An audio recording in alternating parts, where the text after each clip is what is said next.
नमस्ते, मैं हूं आपके साथ जसप्रीत कौर।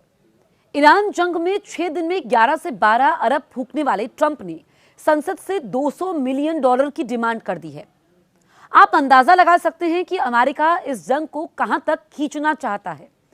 इससे जंग की डेडलाइन का अनुमान भी लग जाएगा। अमेरिका और ईरान के बीच छिड़ी जंग अब केवल हथियारों, मिसाइलों की नहीं रह गई, बल्कि ये डॉलर की एक ऐसी भट्टी बन चुकी है जिसमें अमेरिकी खजाना बेतहाशा स्वाहा हो रहा है। युद्ध की शुरुआत के महज कुछ ही दिनों के भीतर इस तरह से अरबों डॉलर धुएं में उड़ गए। उसने ट्रंप के भी कान खड़े कर दिए हैं। अब व्हाइट हाउस ने ईरान के खिलाफ इस युद्ध को अंजाम तक पहुंचाने के लिए $200 अरब का फंड अमेरिकी संसद से मांगा है। यह साफ संकेत है कि यह जंग कितनी खर्चीली होने वाली है। इस बेतहाशा खर्च के आंकड़े को देखकर अब इस बात का आसानी से अंदाजा लगाया जा सकता है कि यह युद्ध कब तक खिंचेगा। ट्रंप प्रशासन शुरुआत में दावा कर रहा था कि ईरान के खिलाफ छेड़ा गया ऑपरेशन एपिक फ्यूरी बहुत जल्द ही अंजाम तक पहुंच जाएगा और खत्म हो जाएगा। लेकिन अब खुद राष्ट्रपति ट्रंप के सुर बदल चुके हैं। गुरुवार को जब उनसे खर्च के बारे में पूछा गया तो ट्रंप ने माना कि यह बेहद खतरनाक युद्ध बन चुका है। ट्रंप प्रशासन के अधिकारी ने खुलासा किया था कि पेंटागन ने सीधे ट्रंप से तुरंत पैसे देने की डिमांड की थी।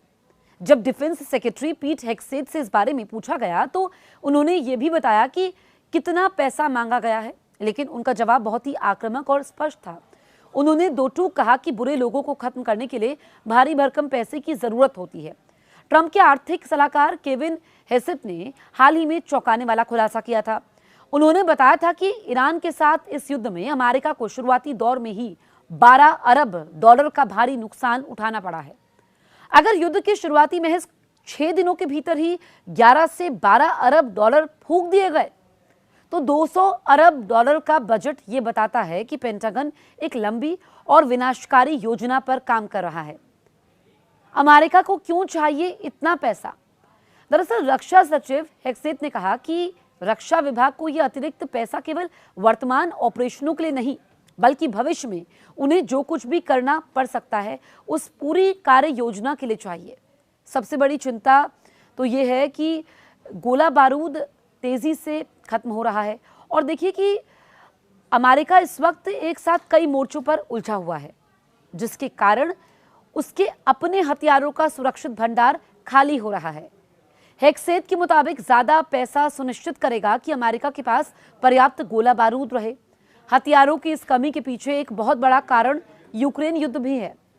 राष्ट्रपति ट्रंप ने दावा किया कि उनका प्रशासन भारी मात्रा में गोला बारूद का सुरक्षित भंडार रखना चाहता था, लेकिन यूक्रेन को रूस के खिलाफ युद्ध में इतना अधिक गोला बारूद दे दिया गया कि अमेरिका की अपनी ये इच्छा और क्षमता दोनों कम हो गई। आंकड़े बताते हैं कि फरवरी 2022 में रूस के आक्रमण के बाद से अमेरिकी कांग्रेस ने यूक्रेन की मदद के लिए $188 अरब की विशाल धनराशि को मंजूरी दी थी। इस धनराशि पर नजर रखने वाले विशेष महानिरीक्षक की रिपोर्ट के अनुसार पिछले साल दिसंबर तक ही इसमें से लगभग $110 अरब खर्च किए जा चुके थे। यूक्रेन में बेतहाशा पैसा और हथियार बहाने के बाद अब अमेरिका को ईरान के मोर्चे पर अपने ही खजाने से $200 अरब और निकालने पड़ रहे हैं। तो आप समझिए कि कितना खर्चीला ये युद्ध अमेरिका के लिए हो गया है। अमेरिका के लिए चिंता की बात है और जो ये बजट है ये कई सवाल भी खड़े करता है, क्योंकि इस वक्त अमेरिकी राष्ट्रपति डोनाल्ड ट्रंप कई मोर्चों पर घिरे हुए हैं और कुछ एक्सपर्ट्स ये कह रहे हैं कि क्या उन्होंने ईरान को कम आंका, क्योंकि अमेरिका रुक नहीं रहा है, ईरान झुक नहीं रहा है। ऐसे में ये युद्ध कितना लंबा चलेगा किसी को मालूम नहीं। आप इस बारे में क्या सोचते हैं? हमें कॉमेंट जरूर करें।